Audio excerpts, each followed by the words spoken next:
Hello, welcome back. Today we are going to read a chapter out of my book, Gut Tales. This book is written for you if you have inflammatory bowel disease, Crohn's disease, ulcerative colitis, if you suffer from IBS, or if you suffer from pooping yourself in general. This book will give you funny tips and tricks through storytelling and things like that. So today I have decided to read the chapter All the Rage. Not in a good way. As you can see, each chapter comes with its own poop cartoon and it's pretty hilarious, but this is just a story of when I discovered prednisone, aka steroids, for the first time. It was a wild ride, so let's get into it. All the rage, not in a good way. Again, here's the funny poop cartoon. All right. I had never heard of prednisone prior to being diagnosed with ulcerative colitis. I had heard of roid rage, but that was more to do with the anabolic steroids that crazy bodybuilders use to get buff super quickly. I had heard of the roid rage that they experienced, but I always thought that was bullshit. It took me a hot minute to figure out that prednisone is in the corticosteroid family, which is completely different than anabolic roids. They are completely different. Plus, my use was completely involuntary. I had to take prednisone to keep me from having explosive bloody rhea. What I didn't bank on was the extreme weight gain, night sweats, not being able to sleep, serious mood swings, irritability towards those around me, and just plain old-fashioned rage. That's right, rage. I heard that roid rage was real, but like I said, I thought it was bullshit. Boy, oh boy, was I wrong. I was immediately put on prednisone in 2006 after my ulcerative colitis diagnoses. I didn't think much of it or the side effects until the night I turned into a crazy, insane Tasmanian devil meets the Incredible Hulk sociopath. It was the first night my husband left on deployment, so I was sleeping alone in our bedroom with my brother sleeping in the guest bedroom down the hall. Our bedroom window overlooked the front of the house, including the driveway. At approximately 3 a.m., I awoke to what sounded like commotion outside. There is no way anybody is out there. You're just hearing things, I thought to myself. I looked out the window anyway and saw two lowlifes on both sides of my husband's car trying to break in.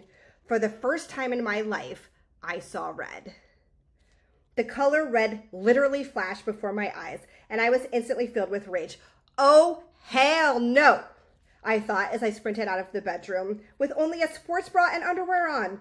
On my way out, I flipped this staircase light on so I wouldn't trip down the stairs, opened the front door, and ran outside. The two would-be car thieves, were running down the street. So what did I do? The only rational thing, of course. I chased them. I had no weapon to protect myself, hardly any clothes on, but the rage of a gazillion tiny Spartans burned within me. I had finally gave up on my chase and walked home. When I got there, my brother was staring at me in complete confusion and horror. Was it because I was in my undies and sports bra? Probably. I would be scarred for life if I saw him running down the street in his tidy whities. It wasn't until then that I realized I had acted both irrationally and dangerously. I could have been seriously hurt, but I didn't think about that because all I saw and felt was red. It took a few days for me to realize how stupidly I had acted. I laughed it off when I told people the story, but truth be told, it scared me to think that I acted so impulsively and with such anger. After the car incident, I did not experience true roid rage until 6 months later when my husband returned home from his 6-month deployment. I was used to making all the decisions solo and had my routine down to a T. What happens when you throw another person in the mix with a ticking time bomb? An explosion, of course. My husband was only home for 2 weeks when I completely lost it on him. We had a minor disagreement, but in my mind, it was a really huge disagreement. Though it was probably over something as silly as, should we go out to eat pumpkin pancakes or should we make them from home? We were standing face to face. I instantly went from 0 angry to 100% psycho, pushed him down onto the couch, stopped up the stairs, threw the laundry basket down the stairs, punched the wall while letting out a roar of true anger, stomped into the master bathroom, shut and locked the door, and began sobbing uncontrollably. I was so mad at him, but it didn't make any sense. I couldn't believe my actions. They were so violent and so out of character for me. What happened to the easygoing, fun-loving girl I used to be? It was so scary to think that I could turn into a complete monster with the flip of a switch. My confused thoughts were interrupted when I heard my husband lightly knocking on the door saying, "Emma, will you please come out of there?" "No!" I screamed, probably more out of embarrassment than rage. Eventually, I made it out of the bathroom, fell into his arms crying, a sea of tears, telling him I didn't know what was wrong with me. I told him I felt like a complete monster and had trouble controlling anger that I never knew I could possess. "You're not a monster," he gently responded. I held on to him for what felt like an eternity, trying to figure out where to go from there. I'm embarrassed to admit that nobody was immune from my rage, though my family got the brunt of it. Caesar, my precious dog, wasn't spared either. There were times I would get so angry at him for no apparent reason that he would run away from me and hide. Talk about hitting a new level of crazy when a 110-pound German Shepherd was hiding from me because he wasn't sure what the hell I was going to do. Full disclosure, I never hurt my dog. I love my dog greatly. I just used to yell and it would scare him. My parents, well, they experienced my rage too. I distinctively remember driving to get ice cream on a warm Arizona summer evening. My dad, my mom, my niece, and I were in a very good mood, chatting away without a care in the world.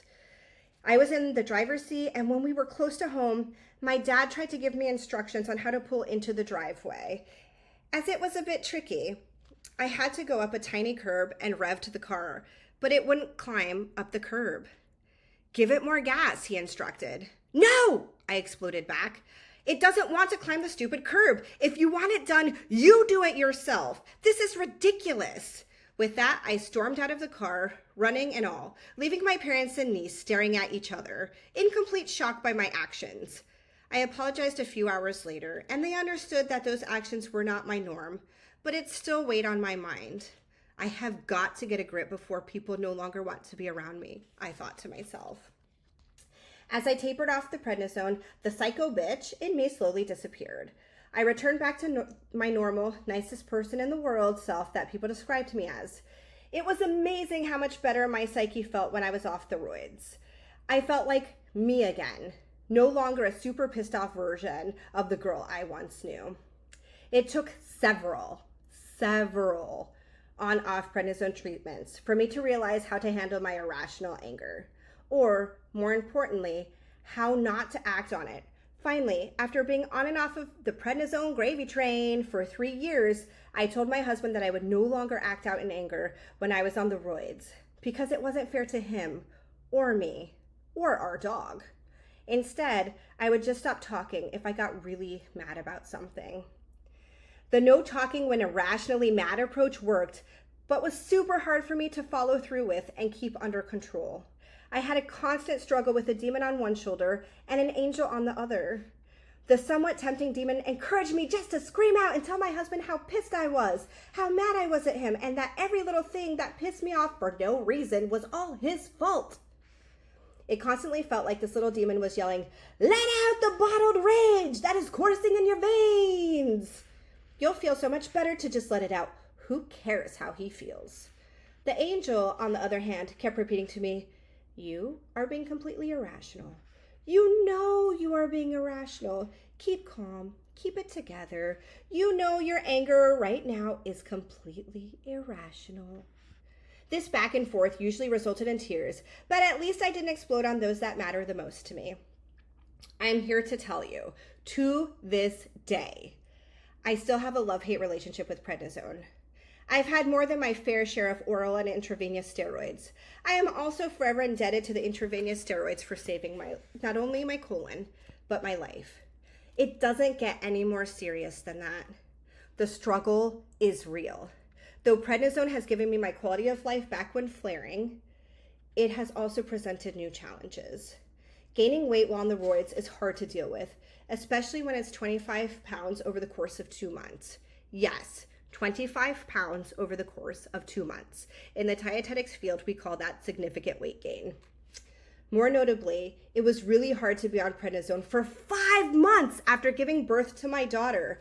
I am still, almost 2 years later, trying to lose that mess. Yes, It's rough. Though feeling like the Marshmallow Man from Ghostbusters is real, it is nothing compared to the rage that you may experience. Please, for the sake of those around you, recognize it for what it is: irrational thinking and anger. And don't act on it. Find your outlet, whether it be running, cycling, painting, journaling, anything, and instead release your anger there. Those around you will thank you, and you won't feel like a dumbass apologizing for not being able to control your emotions. Steroids suck, but they are sometimes a necessary evil. So that is clearly about my struggle with steroids. I do talk about it openly because it needs to be talked about. So many times we are so embarrassed with the outbursts we experience, or, just the intense emotions. I've had people tell me that all they do is cry when they're on steroids. And I get it. It really changes for some people, or many people, just the way that we think and behave. For me, I experienced intense anger, such intense anger that I would lash out, and it was horrible because that is not my normal personality, and I didn't know where it was coming from, but I knew I had to do something about it. So if you are on prednisone and you recognize, or maybe you don't recognize, a drastic mood change, try and find an outlet. For me, it was journaling. I also had to just keep it together, because no matter how much I wanted to lash out at those around me, I had committed not to doing that. And so I would go outside, I would ride my bike. Sometimes nothing helped. Sometimes no outlet helped for me, but I knew at that point I needed to control my emotions. And that was always associated with when I was on super high doses. I think the highest dose I was ever on was 85 milligrams. That is extremely high. 65 milligrams, also extremely high. So yeah. When you're not sleeping and you're angry a lot, it kind of bubbles up. But I would love to hear your steroid stories. Steroids are used for many things. Like I said, I have a love-hate relationship because it oftentimes, especially the first 5 years of my IBD journey, I was on and off prednisone quite a bit because it was the only thing most times that would result in an absence of symptoms. And so it was a rough go, but now we can talk about it together. We can laugh about it together. So I want to know about your journey. If there is anything you want me to know, or you would like to reach out and tell me your story, I do read my messages. So let's connect. Until next time, my friends.